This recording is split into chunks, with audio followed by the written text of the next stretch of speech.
Everyone is asking if Airbnb is still worth it in 2025, but that's not the right question. The real question is, how do you vet a deal before it turns into a disaster? I'm gonna be breaking down the 7 most important things that most people miss, including a few you've probably never heard of before. So first off, and honestly, probably the most important, when you're vetting an Airbnb in 2025, it's not just about whether short-term rentals are legal in whatever area. And that's what most people check. They're gonna go to Google and they're gonna type in, are Airbnbs allowed in Portland, Oregon, right? They're gonna skim some blog posts and some other information, maybe call the city. And if they don't see an outright ban, they think, oh yeah, that's good. But that's not how it works. What you really need to understand is what I call the regulation trigger. So these are the things that set off enforcement even in markets that are technically STR friendly. So for example, is this a city where enforcement only happens after a complaint? Or are they actually using software to scrape listings and cross-check addresses? And I bet you didn't know that a lot of places are doing that now. Do they respond to noise complaints? Do they respond to parking issues and trash issues and HOA pressures, things like that? You might be totally within the law and still get a cease and desist letter if you annoy the wrong neighbor. And most cities aren't enforcing based on black and white rules anymore. They're enforcing based on gray area tactics. And some will just delay your permit forever. Others will pass emergency ordinances overnight and make you retroactively apply. And in some places, yeah, this is actually happening, they just make it so painful and unpredictable that hosts give up. I call that a quiet crackdown. And just because a city or a town or whatever is STR friendly doesn't mean that the county is. Some places are fine at the city level, but restricted by county zoning. Or you're gonna find a great property and realize the HOA has like a 30-day minimum, right? And it's completely game over that. So this is why you need to call a couple local hosts or STR savvy agents and ask one simple question. How is enforcement actually playing out on the ground right now? Not what the city says, not what Google says, what is actually happening, because you'll see this. Many people buy in legal markets, right? Only to find out that they can't operate because they triggered something that nobody told them about. Before you run the numbers, before you even think about cash flow, start by understanding the landmines. That's the part literally no one talks about. You might hear it here for the first time, but legality isn't the full story. If you want to know how to actually predict if a city's Airbnb friendly, follow the money. Most people try to vet a market by reading the short-term rental laws, but here is the truth. Regulations literally can just flip overnight. I've seen this firsthand. And if you want to know how a city's really going to treat Airbnb operators, don't just read the rules, follow the money. I know you've heard that before. It's been thrown around a lot, but it's so true when it comes to short-term rentals. And here's what I mean exactly. If a city doesn't depend on tourism dollars, you're dispensable. They've got property taxes, they got local industry, maybe even a university or two keeping the lights on. They don't need Airbnb revenue. So you become the easiest thing to ban when complaints come in. That's why you're gonna see wealthy suburbs, all these tech corridors cracking down big time, even if tourism exists on the edges, because Airbnb doesn't move the needle for them. But in towns where tourism is the economy, you're not a problem. You're actually a paycheck. If a city just built a new convention center, or they're pumping money into events, or they just approved 3 new hotels, that city is betting on travel, right? And short-term rentals become part of the solution and not the threat. This is where most people miss the mark. They think regulations equal risks, but the real risk is operating in a city that doesn't financially need you. You have to pull city reports. They're public. Look at what percentage of their revenue comes from lodging taxes or sales tax on tourism. Like, those are two really important things. If it's 2%, then they won't think twice about shutting you down. If it's 18%, they're going to think real hard before they even think about touching short-term rentals, because that move hits their bottom line. And this is bigger than just numbers. It's actually about momentum. Look at what's being built, right? Look at all these big construction areas. Are they investing in hospitality infrastructure or building office parks, hospitals, and housing developments? That is going to signal, that's going to tell you where the city's headed, where the town's headed, and whether you fit into the future or not. Because the law can say one thing, but the money always says more. So maybe the city looks good on paper, the laws make sense, and the economics actually line up. But here's what most investors and most people getting into Airbnb, they still get it wrong. They assume seasonal means risky. If you're looking for a great agent to help you find a short-term rental anywhere across the US, or even more specifically in the market that I know, in the Poconos, just reach out to me. Click that link in the description and I'll connect you with a great agent nationwide, or actually even in Canada as well. Just click the link below. So many owners of short-term rentals and potential owners of short-term rentals run from seasonal markets. They see huge occupancy swings and they think that means volatility. But here's the truth. Seasonality by itself isn't risky. So what's risky is inconsistency. And when a market doesn't follow a clear and predictable pattern. I'd rather be in a market that earns 80% of its revenue in 5 months than a market that's mediocre all year and totally unpredictable. So really think about it. Markets like the Smokies, Cape Cod, the Oregon coast, they drop off hard in the off season, really hard. But everyone knows that, right? You can plan for it. You build reserves around it. You adjust your pricing, you pivot to midterm or even longer term stays when needed. And it's not really a surprise. It's just part of the model. The danger is when you're in a market that looks year-round at first, but it's really just unstable. So bookings dry up without warning, and that's super frustrating. Revenues dip when local events cancel or travel demand shifts, and there's no strong seasonal anchor to fall back on. That's when the hosts get caught off guard, because the cash flow model they built was based on a few good months, and they thought that that was the norm. And this is why you should dig into booking patterns and not just averages. So a market with a seasonal rhythm tells me that it's a more reliable demand, right? Whether it's summer tourism, fall foliage, ski season, spring break traffic, whatever it is. That kind of market may go quiet in the off season, but it rarely ghosts you without a warning. So the question isn't, is the market seasonal? It's, can I predict the rhythm and operate within it without stress? If the answer is yes, that's a green light, because the best operators don't fear the off season, they budget for it and they build around it, and that's just how they win. So seasonality really isn't the enemy like you're led to believe. As long as the rhythm is clear, you can build around it.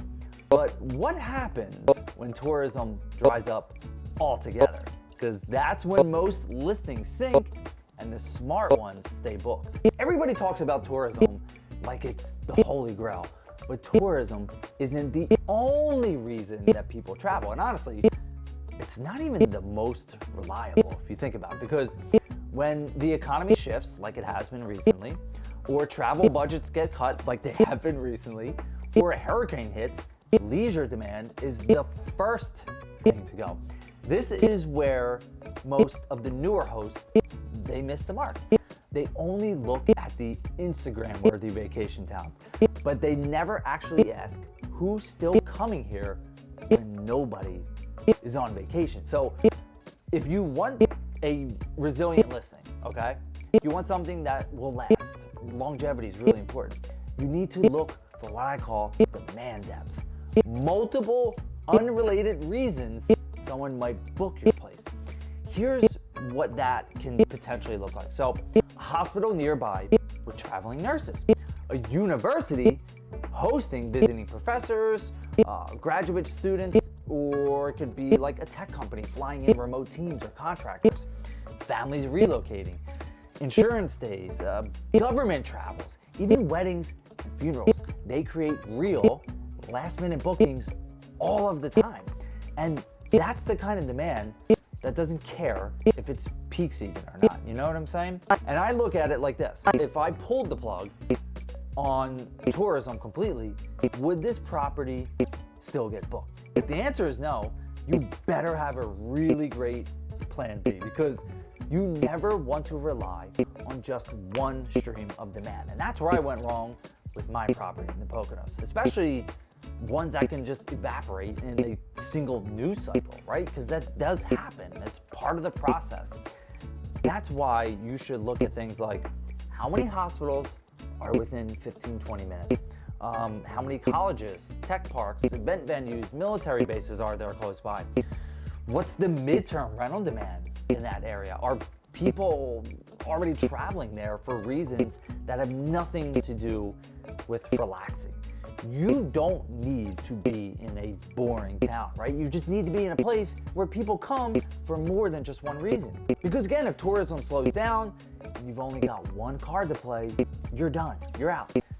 So if you've got 5 cards, you're not just surviving, you're fully booked while everyone else is scrambling. But here's where people get overconfident. They find a few juicy numbers on AirDNA and they assume the deal pencils out. Look, I love the tools like AirDNA and Rabu and all the rooms.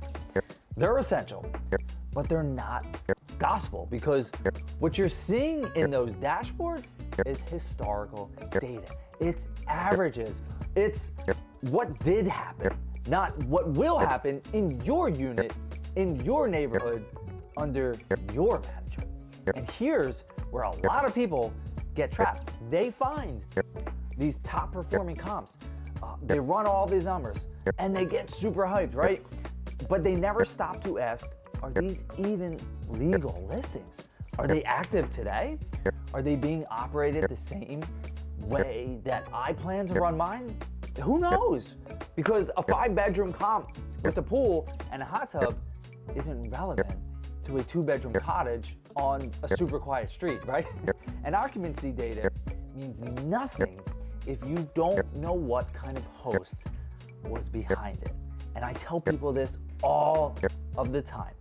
Was it a pro with 5 years experience and a dynamic pricing dialed in, or someone who got lucky during the post-COVID boom like I did? One of my favorite things to do is pull up the Airbnb map, zoom into the neighborhoods, and just look. Where are the black holes? The gaps where no short-term rentals are actually showing up. Is that a sign of low demand? Or is it a zoning issue that nobody is telling you about? You've gotta gut check the gaps. The data gives you directions, but it doesn't give you the full truth. The truth comes from layering that data with local intel. Talk to property managers, call a few realtors, message local hosts, ask how things are trending right now, because I've seen too many investors run numbers that look great on paper only to find out later that half of their comps or ghost listings are totally out of compliance. But by the time the data proves it's a good market, it's already too late. If you want to get ahead, you've got to learn how to spot demand before it hits the charts. Here is one of the most underrated signals to look for when sizing up a short-term rental market. Infrastructure.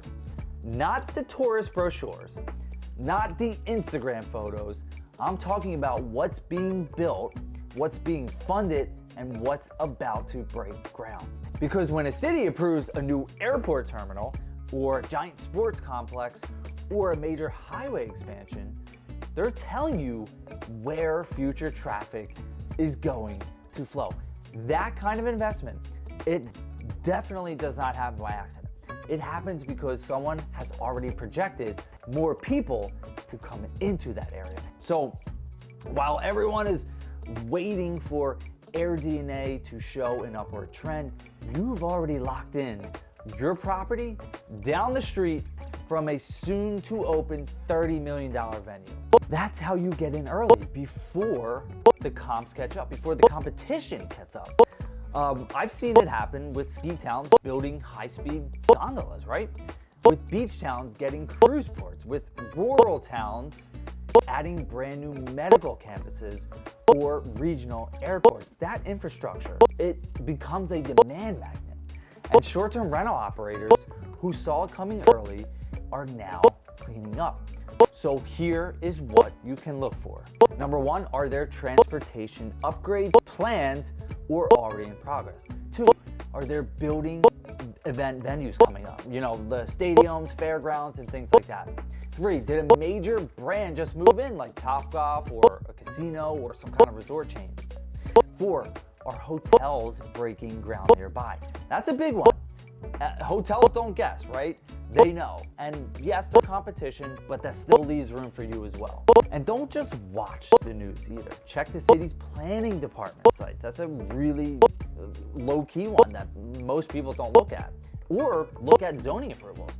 Read their capital improvement plan. This is all public info. Most people just don't take the time to look, because by the time the occupancy rate jumps and the nightly rates spike, you're already priced out of the best deals. The investors who win long-term don't react to data. They anticipate it based on demand and what's coming and not what's already there. And infrastructure never lies. You can check the rules, follow the money, analyze the data, and study demand.